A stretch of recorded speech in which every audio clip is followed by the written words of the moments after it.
Hello everyone, welcome to another video in the series of concepts पढ़ाएंगे सबको सिखाएंगे।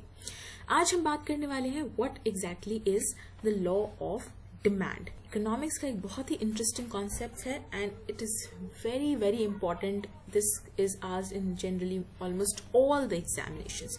So learn this along with me. Let's start.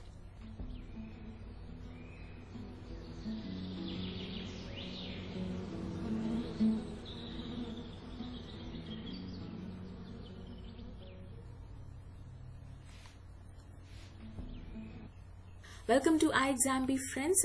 Please subscribe to the channel and press the bell icon if you haven't yet so that you do not miss any update on the series of concepts पढ़ाएंगे सबको सिखाएंगे. And if you have any queries, you can call on this number or you can also email at this particular email ID. So demand. What do you understand by demand? Demand होता क्या है? So demand is basically, अगर हम हिंदी में बात करें, मांग, किसी चीज की इच्छा कि हमें ये चाहिए. That is exactly what is called demand in very simple layman terms. But economically, if you look at, there are two aspects which are important when we say that somebody is demanding a particular good. First is the willingness to buy that particular commodity, and the other aspect is the ability to afford that particular commodity. So if you want, let's say, to eat oranges, but if you do not have the money to buy oranges, then that will not constitute your demand or the demand in economics. Because just by wanting to have something does not mean that, that is your demand. You should also have the money to purchase that commodity. Then only it will be considered as your demand. So given prices of the goods and services that we are talking about and the consumer's tastes and preferences, we assume that the tastes and preferences are not changing, and at a particular price we look at what exactly is the consumer's demand for that particular commodity. So demand function will give you the amount the consumer chooses at different levels of prices. So at one particular level of price there will be some demand, at other price there will be some other demand, and so on. So the combination of these prices and quantity demanded is given by the demand function. So when you plug in different prices here, you get different quantity that will be demanded for that particular commodity. And when this price and quantity combinations are represented through the graph, it is called the demand curve. So let's understand what exactly is the law of demand. What does the law says? So in very simple terms, law is something that is the rules, right? So rules of the demand, that is what we are talking about. What does a law of demand says? So law of demand says that there is an inverse relationship or a negative relationship between what? The price of the commodity and the quantity of the commodity that is being demanded. And we keep other factors being constant or other factors being equal here. Right, like the consumer's tastes and preferences, income, all these other factors are kept constant. They are not changing, and keeping them constant, the price and the quantity demanded show a negative or the inverse relationship between them. What does it mean by inverse relationship? That if price is rising, then the quantity demanded would fall, and if price is falling, then the quantity demanded would rise. That is, more of that particular commodity would be demanded. This is very intuitive also. Suppose you go to a market and you see that, oranges, okay, the price of oranges has fallen, let's say, from 100 rupees per kg to, let's say, rupees 80 per kg. Then you might have a tendency to buy 2 kgs of oranges if the price has fallen. Earlier maybe you were buying only 1 kg, but you see that it has become cheaper, so why not buy more, and you can store it and then consume it over different days at home. So there is a tendency that if a good becomes cheaper, the consumer buys more of it, right? This is also seen in real life examples. Now here there is an important thing to note, that the price is plotted on the y-axis, whereas the quantity demanded is plotted on the x-axis. But in mathematics, what we do is that independent variables, जो भी होते हैं हमारे independent variables, those are plotted on the x-axis, but dependent variables are plotted on the y-axis. But here in economics, it's the opposite. The price is the independent variable and it is plotted on the y-axis. Okay, so what do we mean when we say price is an independent variable? That is, you are looking at the effect of change in price on the quantity demanded. It is not the opposite. You are not looking at the effect of change in quantity demanded on the price. This is not what we are looking at. We are looking at the effect of change in price on the change in quantity demanded here. So because of a change in the price, that is, if let's say price falls, then quantity demanded of the commodity increases, and if price increases, then quantity demanded of the commodity falls. But recently we saw during the COVID-19 pandemic, there was huge demand for oxygen cylinders, right?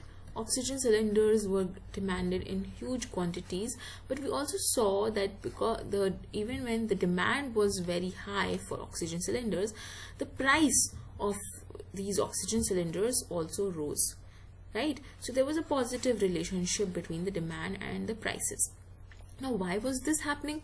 We know from the law of demand that there is an inverse relationship between price and quantity demanded of any commodity, right? So this was happening because there was a shortage in the economy.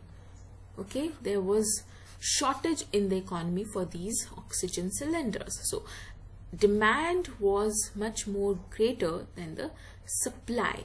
Okay, when this happens, then we say that the prices would be rising for the commodity. Okay, so this is with relation to the supply of the commodity as well.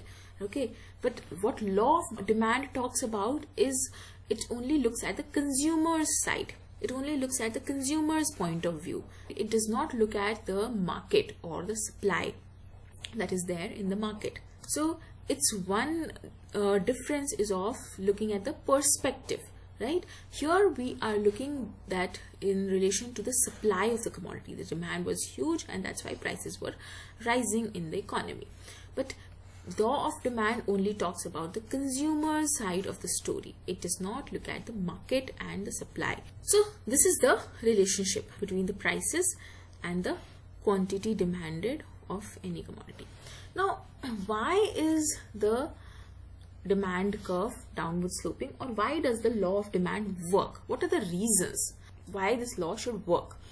First is the substitution effect. Okay, so what does substitution effect tell you? That when the price of a commodity falls, so it becomes relatively cheaper in comparison to other commodity, right? Because the relative price of that particular commodity would now fall. So that's why the consumer would be substituting other good with this particular good whose price has fallen. He will be buying more of this particular commodity because its price has fallen as compared to the other commodity.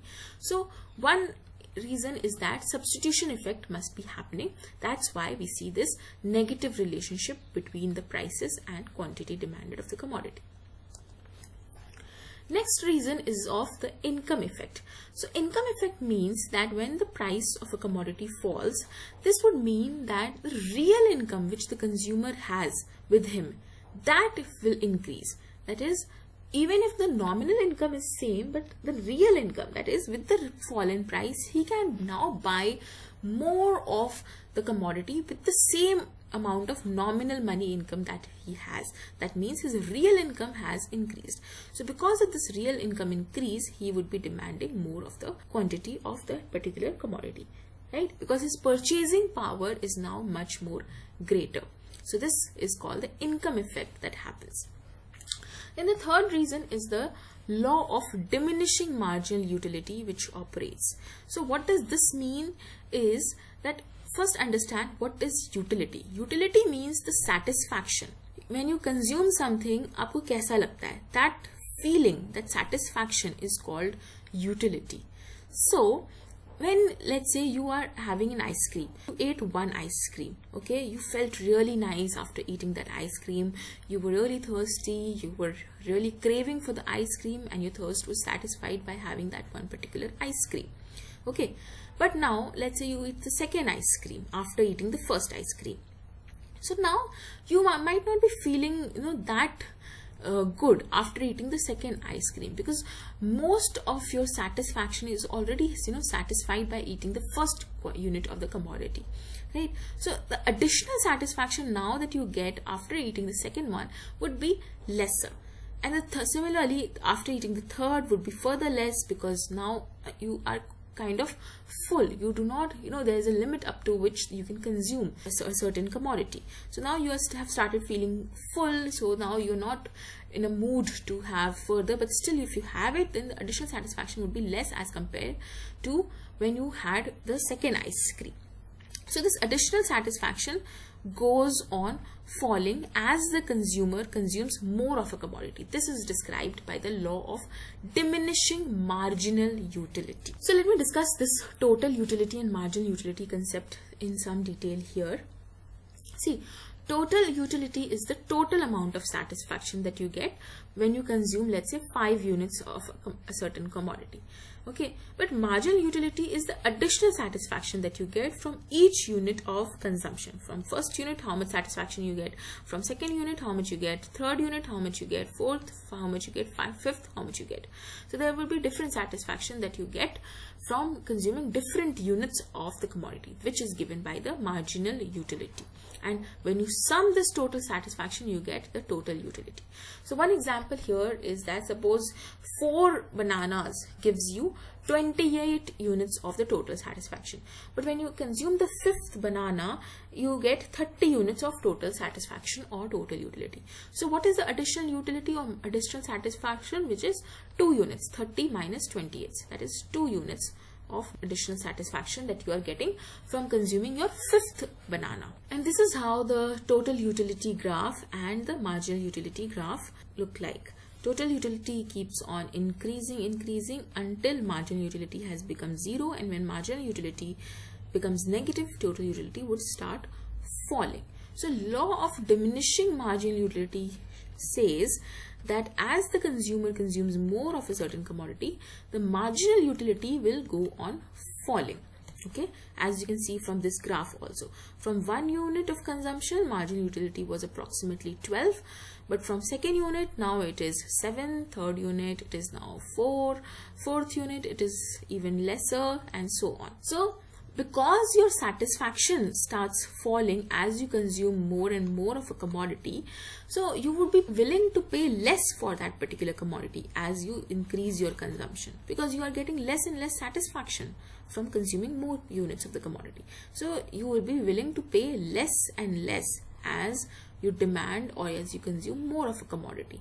Hence there is a negative relationship between the price and the quantity demanded of the commodity. Next reason is that, you know, when price of a certain commodity falls, it will attract more new buyers to buy that commodity, because something has become relatively cheaper. So the size of the consumer group would increase. That means the quantity demanded of that commodity would increase. And the last reason is that alternative uses. So a lot of goods have different alternative uses. Like the example of milk can be taken here. It can be used in making curd, cheese, butter, and so on. So if the price of milk reduces, then the consumer would expand the use of milk. He would get more milk from the market and use it for making curd, cheese, butter, and so on, and satisfy different needs. So the quantity demanded would ultimately go on increasing if the price has fallen. However, if the price has increased, then the consumer would not put milk into different alternative uses. He would not demand so much quantity of milk, and the quantity demanded would relatively fall. But however, there are several exceptions in which case this law of demand or this negative relationship does not work. First reason is the case of giffen goods. These are special variety of inferior goods for which the price effect is positive. Okay, that is, if price is increasing, then the quantity demanded would also increase. Okay, and if price has decreased, then the quantity demanded would also decrease, because these are inferior goods for which you do not have cheaper close substitutes or cheaper alternatives like the potato or rice. Now, potato and rice, these examples was taken by Sir Robert Giffen when he gave this concept of Giffen goods. Then the other example could be of Veblen or prestige goods. So these are goods for which if a price rises, this means that the consumers understand that the quality of that particular good has also risen. So consumer would buy more of that particular commodity like the diamond, gold, jewelry, etc. Okay, because these are taken as status symbol of or prestige. Okay, so even if the price increases, more of these are still demanded. These are also called conspicuous consumption. Next reason is necessity. So for goods which are necessity like the salt or medicine, it is not possible to forego consumption of such items. So even if the price of such commodities rise, the quantity demanded of those commodities may not fall. The next reason is the bandwagon effect or the demonstration effect. Here, consumers behave by looking at behavior of other individuals. Their behavior are caused by the action of other individuals like the fashion related items. Okay, if the price of any garment which is in fashion has increased, then it is a possibility that the consumer would show demonstration effect and would still buy that particular commodity because it is in fashion right now, others are also buying it. One example that you can think of here is, let's say your friend buys a BMW car, okay, and the price of BMW has gone up. So because your friend has bought it, you also might want to buy it even if the price of BMW car has gone up.